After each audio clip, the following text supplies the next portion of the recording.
Hello guys, welcome back to my channel. It's me again, Ron Motovlog.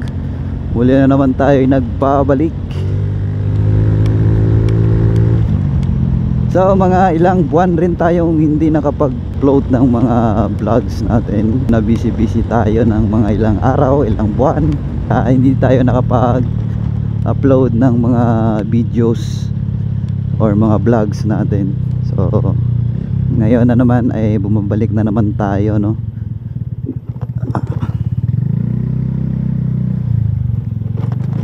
Siyempre, kaya tayo bumalik dahil mayroon tayong update dito sa motor na ginagamit natin, sa motor na nabili natin ng 33k as a second hand.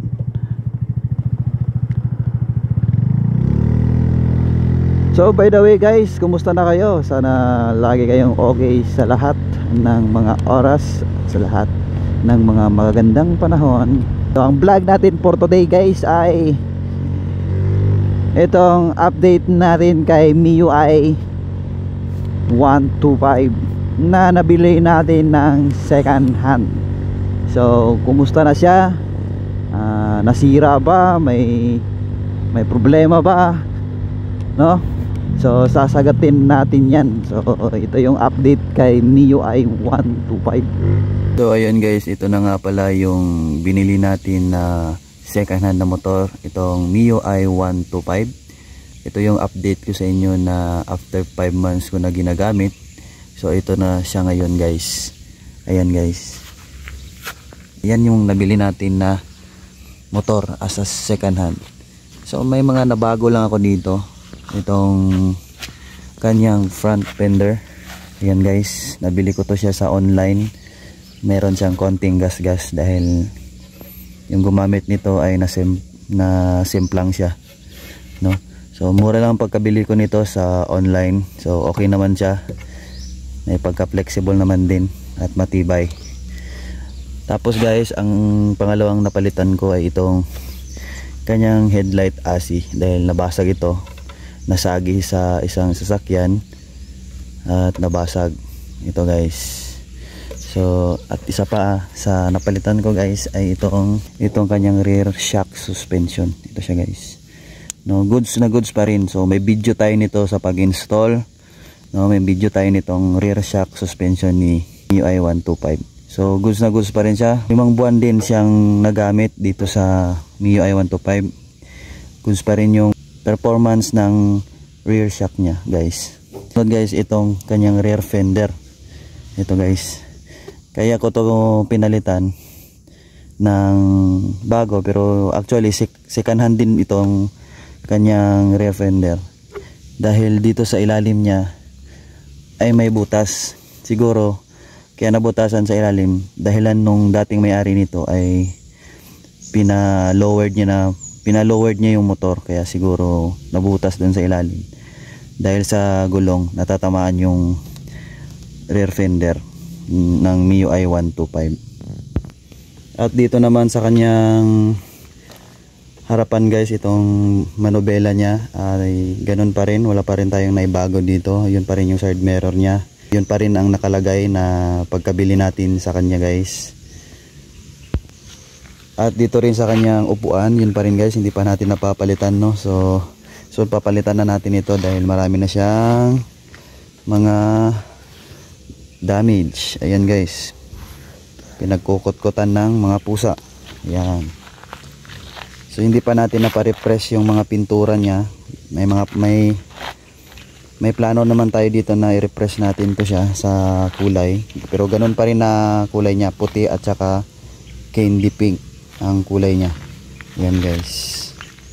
So yung sa tambutso guys ay ganun pa rin, stock niya na nakakalkal guys. Ayan, yun pa rin.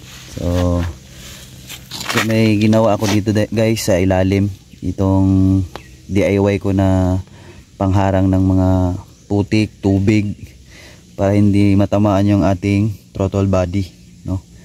So at saka yung magneto fan cover hindi pa natin napalitan, so papalitan natin yan soon para maganda tignan. Ayan guys. At dito naman sa kanyang harapan, ganun pa rin guys, wala pa tayong napalitan na bago. Except lang dito sa headlight asi niya. Yun, nasabi ko na kanina guys, no. Kanina pati ito kung kanyang front fender. Ayan, may gas-gas pa. Re-repaint natin yan soon. Yan guys. So, isa pa pala guys ay itong kanyang gulong. Nakapalit na ako ng gulong niya dito sa front niya, front tires. So, ang napalit ko na naman na bagong size ay itong 7090 by 14. At pati dito rin naman sa likod guys ay napalitan ko na rin ng bago. Ang size ng gulong niya ay 7090 by 14. So same pa rin sila doon sa harapan. So ayun guys, ito yung update ko sa nabili natin na MIUI 125, no? So ito yung update ko sa kanya na after 5 months ko siyang ginagamit. So good condition pa rin yung engine niya guys. Umaandar, tumatakbo, nagagamit ko pa rin siya araw-araw pupunta sa trabaho at pauwi sa bahay. At kahit saan man ako pumupunta, nagagamit ko pa rin siya guys.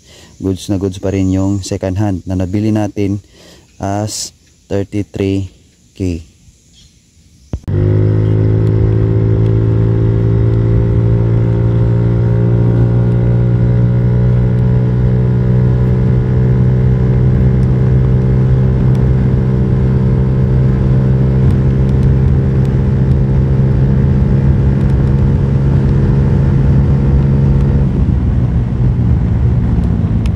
Guys, hanggang dito na lang yung video natin. Nandito na tayo sa Magpet, no?